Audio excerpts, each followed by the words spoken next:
Bonjour, nous abordons maintenant la troisième semaine de notre MOOC et nous entrons un peu plus dans la foi de l'Église et en particulier en abordant maintenant l'incarnation du Fils de Dieu, la venue de Jésus dans notre monde et dans notre histoire. C'est évidemment un accomplissement de la promesse de Dieu puisque on l'a vu dans l'Ancien Testament, Dieu promet d'envoyer son Messie, d'envoyer le Sauveur. À propos de l'Ancien Testament, beaucoup d'entre vous se sont dit intéressés et reconnaissant que les enfants aiment bien l'Ancien Testament. Nous, ça peut nous surprendre quelquefois parce qu'on trouve l'Ancien Testament un peu compliqué, mais en réalité, les enfants aiment beaucoup les histoires de l'Ancien Testament. Alors certaines histoires sont, il est vrai, difficiles à interpréter. Dans le forum, il y a une question sur le dénombrement, le recensement du peuple que fait David.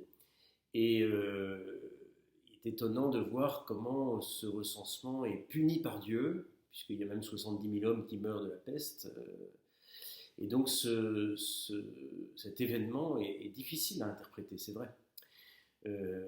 Dans le contexte, puisqu'il faut toujours étudier un texte dans son contexte, dans le contexte de l'époque, de l'Israël ancien, il est très important, à travers tous les événements qui se déroulent, de se rappeler que c'est Dieu qui est maître de l'histoire, que c'est Dieu qui est le vrai roi, que c'est Dieu qui maîtrise la force de l'ennemi et qui permet à son petit peuple de s'installer en terre promise et de gagner des guerres. Alors ça nous paraît à nous aujourd'hui peut-être un peu surprenant, mais en réalité c'est un acte de foi en Dieu.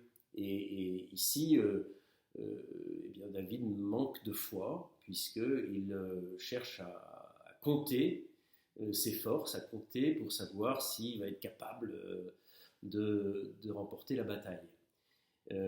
Et donc Dieu le punit, c'est-à-dire que Dieu lui rappelle que c'est lui le chef, et que David, comme Moïse, comme les autres rois, eh bien, il n'est que le représentant, il n'est que l'instrument de Dieu, mais il n'est pas lui-même le chef.